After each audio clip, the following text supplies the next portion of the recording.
Hi, it's Lisa. I'm doing a little bit of an organizing project this morning for my art journal. I store my scrapbooking stuff in these Sterilite drawers. They come 3 drawers to a set, and I have a bunch of these, and lately I haven't had as much scrapbooking paper. I've sort of worked through my collections and haven't bought as many. I do have some things on order, but I know I have at least one spare drawer. And then this project was inspired the other day because my mother had given me a bunch of magazines. I hadn't subscribed to magazines in ages. I'd gotten rid of all my old stuff. So I went through these. There were lots of great photos, and I thought these would be really good to use in art journals.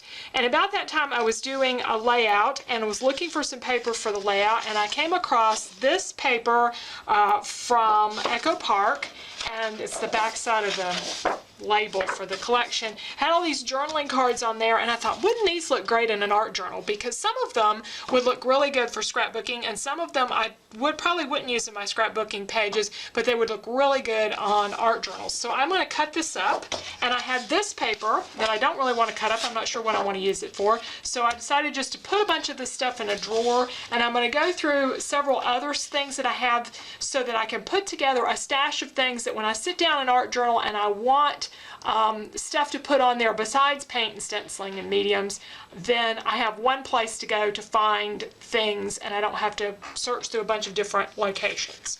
So we're just going to start putting some things in here. I'll cut this up in a moment. Got a bunch of different magazine things that a lot of them are ads that I pulled out. So now I also have old stuff like mulberry paper. Remember mulberry paper? This is really nice for mixed media, and you can still use it. I use it sometimes on cards and things. So I thought I'd just flip through and see what I had, especially if there were colors that I probably wouldn't end up using. Oh, that's cool. Let's put that in our art journal thing. It's kind of odd. I don't know that I would use that very much. I mean, I've had this stuff for years and years and years.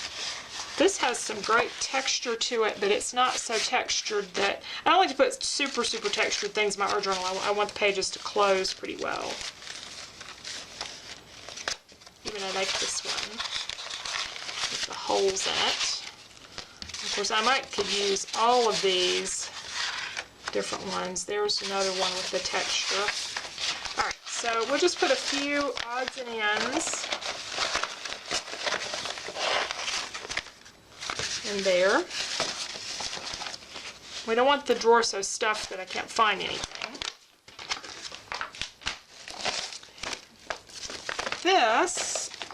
These are some papers that I had already pulled out sort of for mixed media when I was doing canvases. I still do some canvases, but I almost always use book paper backgrounds. So let's see if some of these would look good in our art journal.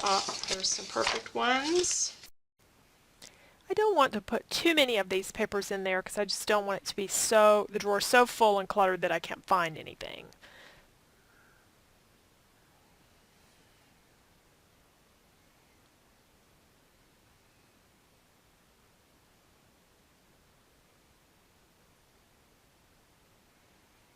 And I picked a few of them, and I'll put the rest away for maybe some mixed media projects. Now this envelope are things that were left typically from card making, but also from some other stuff that I was doing, maybe class projects and things where I did samples. And there's a lot of texture here, a lot of different medium that I used. There's some embossing there, some modeling paste and paint and different things, and it's going to add some real interesting textures to the art journaling pages without being too thick. So again, things that I think I might use for a card background I'll probably keep, and other things that I have a lot extra of or I'm just not that crazy about and I might want to add to the art journal, then those would go in there. And there's some die cuts, some extra pieces. I may start saving more of my die cuts, especially when I cut something that's not quite the right size. Now tissue paper, when you get any of my kits on the Etsy shop that have tissue paper, it's nice and pressed neatly for you, but I'm not doing that here. I'm just throwing a few pieces of tissue paper in. I used to keep a lot of my mixed media stuff in this ISIS case. It's the only ISIS case I own. I am not a big fan of those things. I like the drawers much better, but I still have this one case. I tend to forget that I have it. And there were some doilies, some more different kinds of map things that are sort of fun, and this great tissue paper that's patterned tissue. Most of it has flowers, designed for wedding packages and things like that, and I love these with the circles. I've used those on some mixed media projects, and they're great when you Mod Podge them down because then you get, you see another layer through them. Stars, and just several odds and end kinds of things in these drawers. I also thought it would be fun to have some ribbon, not real heavy textures, just some smaller pieces and things where I had, a fair amount, like this rickrack, and I don't mind playing with it and experimenting. This sheer taffeta ribbon, I get that at the craft stores, and those are great for these kind of projects too. Anything that's semi-transparent is really fun to work with. So I picked several things here. I did this book, and I did a video on this where I created a book to store my die cuts. Most of the stuff in here is more for scrapbooking and card making, but I wanted to go through it to see if there was anything where I just knew I wasn't going to use all the pieces. And a good example were these die cuts. I can't remember the manufacturer, but I liked the paper, but the die cuts didn't end up being a good fit for me, so I have several that I pulled out for the mixed media drawer. And then I also have stickers, especially border stickers.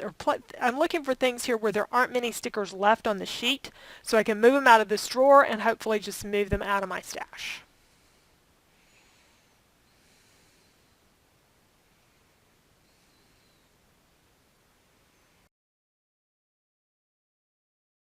Let's get back to what started this, that sheet of journaling cards. I've cut them up and I'm putting in the ones here that I don't think work for scrapbooking and set aside the scrapbooking ones. This one I want to use on a card for my husband. And several of the rest of these are good scrapbooking choices. So we'll put those aside, and then what we have is a drawer with lots of cool things that I can go to whenever I'm art journaling, if I'm looking for something to add to my page. Maybe I just want some texture or just some kind of random pattern. I keep book paper in a vertical file, lots of different kinds of book paper, but these are just a few scraps that will be kind of handy. Some tissue paper, fun for layering because you can see things through this. Map prints, some more tissue to add that crinkled effect. Here's something I did with modeling paste. It's kind of a thin layer of modeling paste so it won't add too much bulk because I don't like too much bulk in my art journal. This is about as bulky as I want to get. And I do have magazine and catalog clippings and things in here, as well as some stickers I'm kind of wanting to work through. One thing I may do is add a few letter stickers to this, things that I just don't have a lot left of and I want to get rid of those too. Not thickers, but regular letter stickers. Now while I was going through this, it occurred to me it was a good time to do something I've been meaning to do for quite some time, and that was to create a mixed media kit that has other things besides book paper. And I may add some book paper to this, but I'm going to list this on my Etsy shop, and I've pulled out some things with a bit more texture and depth to them, things that I use on my canvases. I've got several flowers. Most of these came from Wild Orchid Crafts, so you can kind of get a sampling of their flowers, and then all kinds of trims here. I'm going for texture usually when I'm doing mixed media. I have a DIY shop inventory tag. I have a couple of doilies in here, a few of these little hearts. Let's pull some of this aside. Yeah, here's the doilies. A couple of different size doilies. And I'm going to get some more doilies and show you those in just a moment. This came out of, actually it was ice cream cones. It was the wrapper around the ice cream cones, and it makes wonderful texture when you're doing like jelly printing, or you could put it on a mixed media project. I have a couple of those, so I threw those in the kit, or one of those in the kit. some matte prints. I say I may add a little bit of book paper to this, but I mostly did some fun tissues and things. And let me get the rest of those doilies that I know I want to add in and show you those. Okay, I added to my pack a few sheets of book paper. And these doilies, these three I bought at Williams-Sonoma back in the 80s. That's how old these are. And they have beautiful designs to them. Isn't that gorgeous? So I'm going to put a few of these in but these three plus the other doilies that I had in the pack, and along with the book paper and tissue, and then lots of trims and things. So these would be great for your art journals if you want to add a little more texture or a little bit of interesting pattern to the art journal, or you could use them on a canvas or any other kind of decoupage type project.